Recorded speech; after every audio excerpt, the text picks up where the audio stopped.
Hello, welcome to the Football Bloc. My name is Brandon, and today we are going to look back at my predictions for the Champions League Round of 16. So if that sounds interesting, let's hop right into it.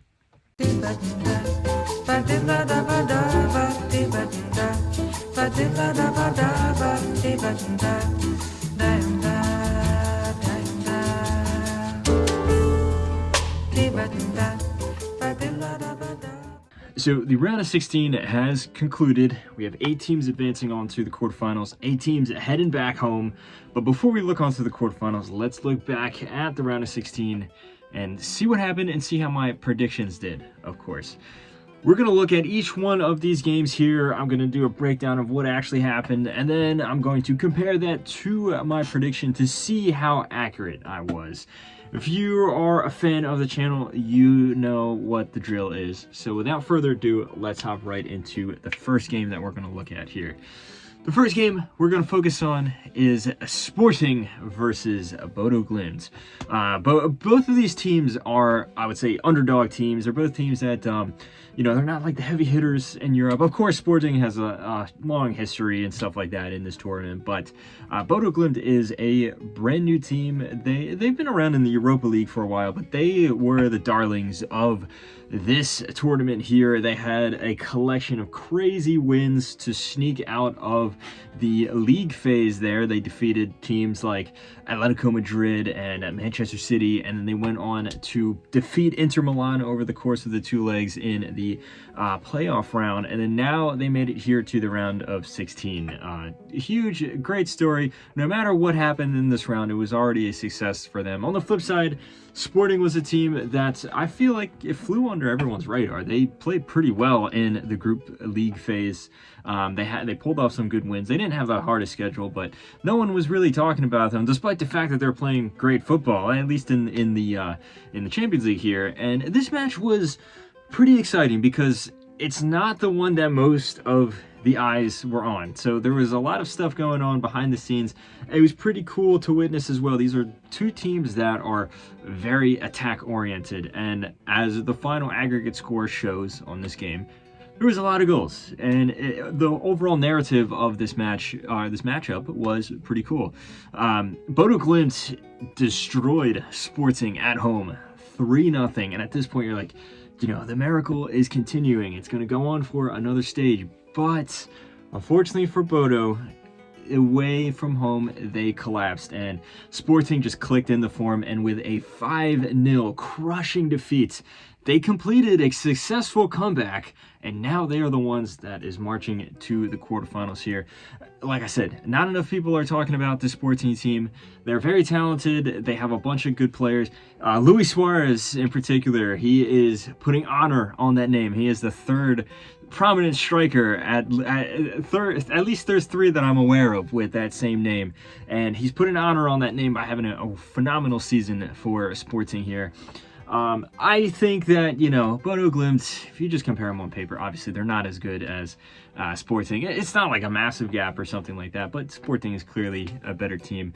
I think the momentum kind of just started to run out of gas for Bodo Glimt. It was going to come at some points, and I think it was just too much for them to handle. But as I said a few minutes ago, I mean, their tournament ends here, but they can leave with their heads held high. No one thought that they'd even make it out of the league phase, let alone make it all the way to the round of 16 after defeating such heavy opponents like they did up until this point. As for my prediction, I said that Bodo Glimt would continue and they would win 3-2 on aggregate. I thought it was going to be close, but ultimately the momentum that they had wouldn't fizzle out at this point. I was wrong here. It was 5-3 on aggregate in favor of Sporting.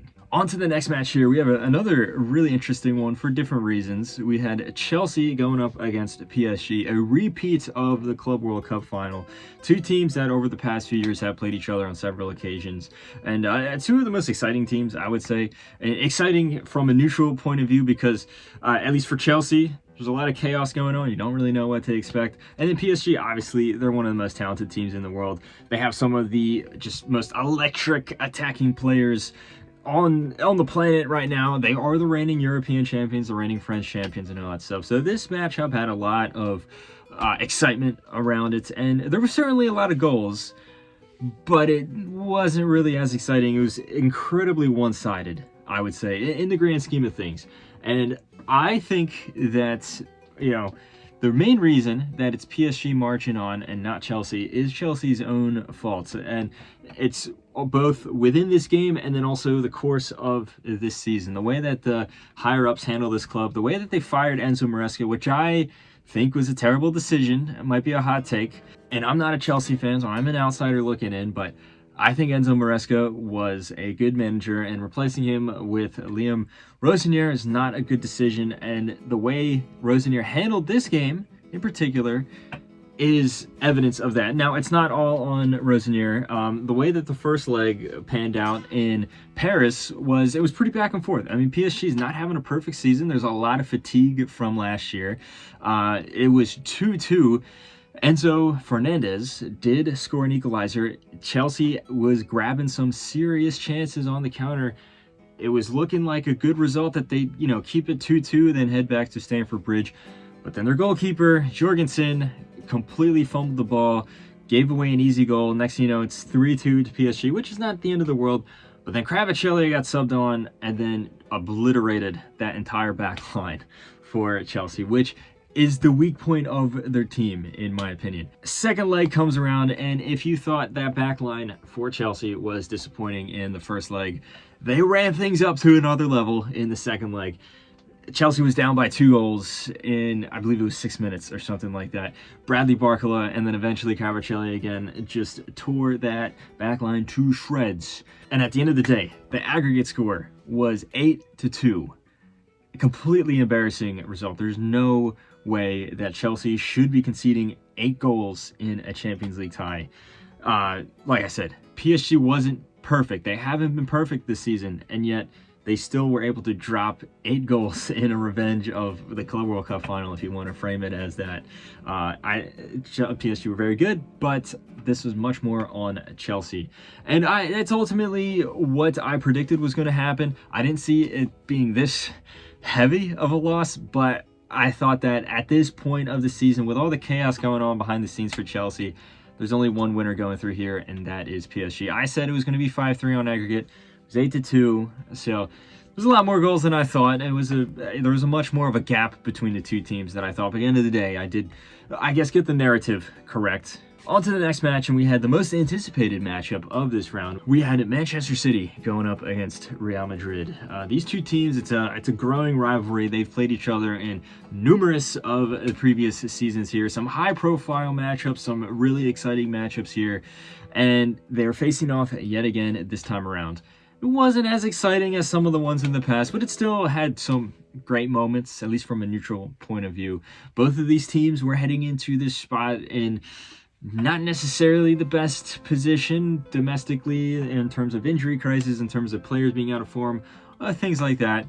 But it seemed that Real Madrid got their act together more so than Man City did. It seems like Real Madrid was able to navigate through some of their obstacles a lot more comfortably than Man City was. All evidence points to that first leg there. I thought Man City was playing good. They were creating some chances. They were putting some heavy pressure on Real Madrid, but they left themselves open at the back. A few defensive mistakes from both Donnarumma and a few of their center backs led to Fede Valverde breaking the deadlock, getting the first goal there, and then from that point on, the mentality looked like it kind of crumbled from Man City, and Real Madrid ran riot. Within the first half, Fede Valverde grabbed 2 more goals, the third one of them being phenomenal. All 3 of them were good, but the second was better, and then the third was one of the best goals of this season. It's crazy to see a guy that, he's a holding midfielder, he's box-to-box midfielder, he can be a right back sometimes, he can be a right winger. He's not someone that's normally a goal scorer, or at least scores multiple goals in a game. He always pops up with a few goals here and there, but to drop a hat-trick on Man City, of all teams, it's crazy scenes. Second leg comes around, and Man City put up a good fight. I thought they really put some heavy pressure on Real Madrid, but the biggest players didn't show up. The biggest players weren't as clinical. Haaland, for as great of an early half of the season he had, did not show up in this game. There's just, I don't know. If you just look at this Man City team, they aren't as ruthless as the team was, say, 4 years ago, 3 years ago. And as a result here, when you're comparing these hairline margins, Real Madrid always find a way through in the Champions League. This tournament's their bread and butter. They ultimately found a way past Man City, despite not really playing all that well. A few particular players played great, and there was patches where Real Madrid played really well, but by and large, it was an average performance. But at the end of the day, that doesn't matter. They go through to the quarterfinals yet again. My prediction was that it was going to be very close, but just because of Real Madrid's more, I guess, immediate defensive frailties, Man City would be the one going through. It'd be 5-4 on aggregate. Obviously, I got the complexion of the match wrong. It was close overall in terms of the play on the pitch, but not in terms of the aggregate score. We're talking a 5-1 aggregate score. I don't think that tells the whole story, but the fact of the matter is, Real Madrid was much more concise, much more intelligent in this matchup here, and they are the ones that marched through to the quarterfinals. On to the next game, we have Arsenal going up against Bayer Leverkusen, a game that, I'm going to be honest, or two games, to be honest, that weren't very exciting. First leg was a bit of a disappointing 1-1 draw where Arsenal didn't really play that well, but they were able to grab a penalty at the end to tie it 1-1. And then the second leg, Arsenal was by far the better team. They didn't, play Leverkusen off the pitch or anything like that. But as they scored a phenomenal goal to break the deadlock there, and then from that point on, there was only one winner going through. Arsenal is a very concise team. They're very tough to break down. So overall, very solid team all throughout every department on the pitch. Bayer Leverkusen, they're solid. They're okay. They're a decent team. No one in their right mind thought that they would eliminate Arsenal. My prediction was that it was going to be 3-0 on aggregate to Arsenal. It was 3-1. I didn't predict correctly that Leverkusen would grab one goal, but that's ultimately what happened there. I feel like I got the narrative of this matchup correct, and I mean, it's not the most ambitious prediction in the world. I think most people would have assumed Arsenal would go through anyway, but Arsenal marches on. I think that there was some moments where you can say it was a little troubling. You can say, maybe the way that they weren't, it was tough for them to break down Bayer Leverkusen in the first leg is a little concerning, but at the end of the day, they got the job done in the second leg, and that's how this Arsenal team plays. They don't really play the most exciting or attractive football, but they get the job done. On to the next matchup, we have Barcelona versus Newcastle. A very, very exciting matchup, especially when you look at the group league phase game that they had between each other, which was also one of the best games of this first stage of this season's Champions League. Both of these teams headed into this spot in very different positions. Barcelona, obviously, they're top of La Liga. Looks like they're going to win La Liga. They're still in the title race there. It's still close, but most likely they're going to pull through. They've been up and down. They haven't had a perfect season. They've had some bad losses, some bad moments. Compare that to Newcastle, though. Newcastle is struggling a little bit, and it's not necessarily that they're playing bad. It's just that this team is not used to this much pressure on them. They're not used to this many games, this many top teams that you're playing on a daily basis, and it really shows if you look at their league form right now. When this round of 16 matchup kicked off, I believe they were 11th in the Prem. And over the course of these two games, they put up a good fight against Barcelona. They made it tricky, especially in the first leg there. I think, at St. James Park in Newcastle there, they did really make it tough. Barcelona ultimately leaned on their superior quality, which pushed them through. And they heavily leaned into that in the second leg, where in the second half of the second leg, they ran away with it, and they ended up winning 7-2 on the night. I don't think that necessarily reflects the complexion of that match or the matchup as a whole. Barcelona, I think, by far were the better team and still deserve to go through. But Newcastle should be proud of themselves. They put up a good fight. Yes, they did kind of fall apart a little bit in the second half of the second leg, but at the same time, there's so much stuff going on. There's so many games as we're playing. You have to expect that these players are fatigued. These players are tired, and the game is pretty much lost at that point. We saw some beautiful football on display for Barcelona. Not at 100% of the time. but bits and pieces here for large stretches of particularly the second leg there. Barcelona proved why they're still one of the best teams in the world. My prediction was that it was going to be a lot closer. I still had Barcelona going through, but I said 4-2 on aggregate and ended up being 8-3 on aggregates. Like I said, I don't know if that tells the full story of the match, but still, the attacking display that Barcelona was able to click into very reminiscent of last year and the success that they had last year. So overall, as someone that likes Barcelona, it was cool to see them replicate that form at least.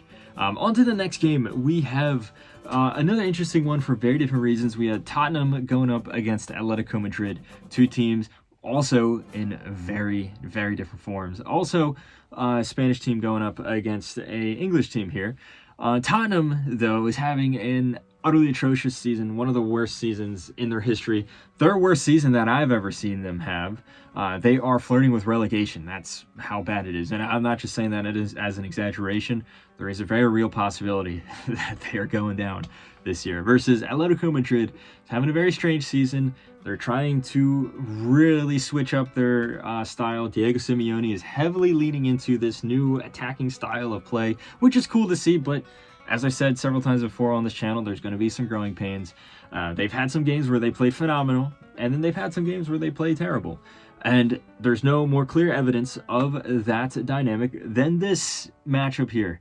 First leg, Atletico came swinging out the gates. They were up 3-0 within 15 minutes.